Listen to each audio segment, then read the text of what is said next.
ඔන්න මම මේ බ්ලොග් එකකින් ගේන්නේ මාදු ගඟේ බෝට්ටු සවාරියක් පිළිබඳව. ඉතින් අපි ගියපු ලස්සනම ට්‍රැවල් එකක් තමයි ඉතින් මාදු ගඟේ බෝට්ටු සවාරිය. ඉතින් ඒකේ ෆස්ට් වීඩියෝ එක තමයි මේ ගේන්නේ. ඉතින් අපි මෙතනින් තමයි මාදු ගඟේ බෝට්ටු සවාරිය පටන් ගත්තේ. ඉතින් හොඳ සහායකයෙක් අපිට හම්බුණා බෝට්ටුවකුත් එක්ක අපිට මේ සවාරිය යන්න. ඉතින් මෙන්න මේ සෙට් එක තමයි අපේ ඔන්න සවාරියට එකතු වුණේ. මගේ අම්මගේ උපන්දිනය වෙනුවෙන් තමයි ඉතින් මේ සවාරිය අපි යන්න තීරණය කරේ. ඉතින් අපේ ඔක්කොම ෆැමිලි මෙම්බර්ස්ලා ඉතින් ලස්සන සවාරියක් අපි පටන් ගත්තා මෙතනින්. ඉතින් මේ vlog එක දිගටම බලන්න ඉවර වෙනකම් ඉතින් ලස්සන වීඩියෝ ටිකක් තියෙනවා. ඉතින් මේක තමයි part 1 එක. ඉතින් බලමු අපි මාදු ගඟේ සවාරිය අපි කොහොමද එන්ජොයි කරන්නේ කියලා. ඉතින් ඔන්න අපිට කිරණ බීම් එකක් මුලින්ම අපිට රස බලන්න හම්බුණා. ඉතින් ඒක ඉතාමත්ම රසම රස ඩ්‍රින්ක් එකක්. ඉතින් අර දිඹුල් වගේ රසක් තමයි තියෙන්නේ. හොඳ උකු ගතියක් තියෙන හොඳ ඔරිජිනල්ම කිරල කිසිම කවලමක් නැති හොඳ කිරල බීම එකක් අපි රස බැලුවා. ඊට පස්සේ අපිට මෙතන කුරුළු දූපත කියලා දූපතක් අපිට පෙන්වුවා. අම ඇඟිල්ල දික් කරන තැනින් පේන්නේ කුරුළු දූපත කියලා දූපතක්. ඒකේ උදේට කුරුල්ලෝ පියාඹලා ගිහිල්ලා හවසට තමයි ආයි කැදලි කරා එනවා කියලා කිව්වේ. ඉතින් එතන පොඩි දූපතක්. ඉතින් මාදු ගඟේ බලන්න ගොඩාක් දූපත් තියෙනවා. ඉතින් අපිට ඒ අතරින් ඔන්න දූපතක්. ඒ වගේම ඔන්න දැන් ඊළඟට අපි ඇවිල්ලා තියෙනවා. ඉතින් ෆිෂ් තෙරපි කියන්නේ මාළුන්ගෙන් අපි පොඩි මසාජ් එකක් වගේ දෙයක්. ඒක හරිම අමාරුයි කකුලට. කියන්නේ අමාරුවක් කියන්නේ ඒක මාර කිටි කැවෙනවා වගේ. ඉතින් ඉවස ගන්න බෑ. මොකද අර අපේ යටිපතුලේ තියෙන සංවේදී ස්ථාන වලට මාළු අර හපන්න වගේ එනකොට සංවේදී ස්ථාන වලට ඉතින් හරියට ඉන්න අමාරුයි. ඉතින් ඒක ලොකු ඉතින් ෆන් එකක් හොඳ ලොකු අත්දැකීමක්. ඉතින් ඔයගොල්ලෝ තාවොත් අනිවාර්යයෙන්ම බලන්න මාදු ගඟේ සවාරියක් ආවොත් අනිවාර්යයෙන්ම බලන්න.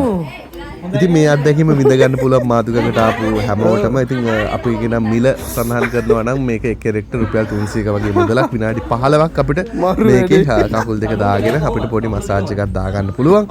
ඉතින් ඒක මාර ජොලි වැඩක්. ඉතින් ඒක මාදු ගඟේ තියෙන ඉතින් විශේෂත්වයක්. ආවොත් අනිවාර්යයෙන්ම ෆිෂ් තෙරපි එකක් කරගන්න පුළුවන් ඕගොල්ලෝ හැමෝටම.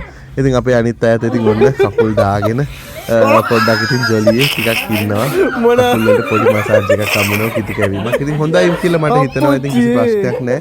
මමත් මුලදී හිතන් හිටියේ ඒක හරි නැති වේද කියලා. ඒත් එහෙම එකක් නැහැ.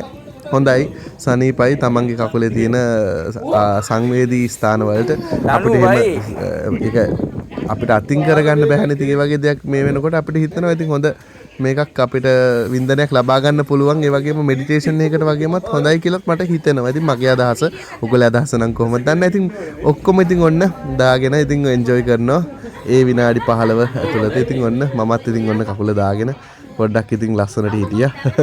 ඒ වගේම ඉතින් හොඳ අත්දැකීමක් පළවෙනි වතාවට මගේ ජීවිතේ ලැබිච්ච.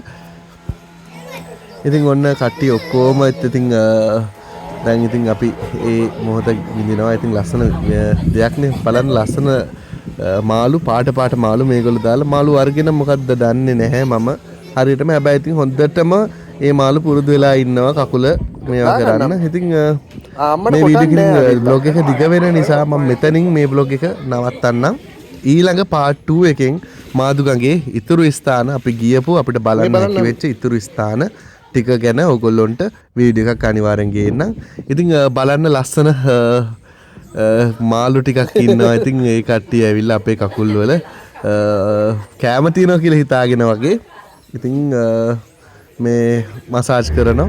ඉතින් අපිට ඔන්න මඤ්ඤොක්ක ටිකුත් අපි අරන් ආව උදෙන්ම හම්බගෙන ඒකත් රස බලන ගම ඉතින් ඉතුරු ගමන අපි ආරම්භ කරා.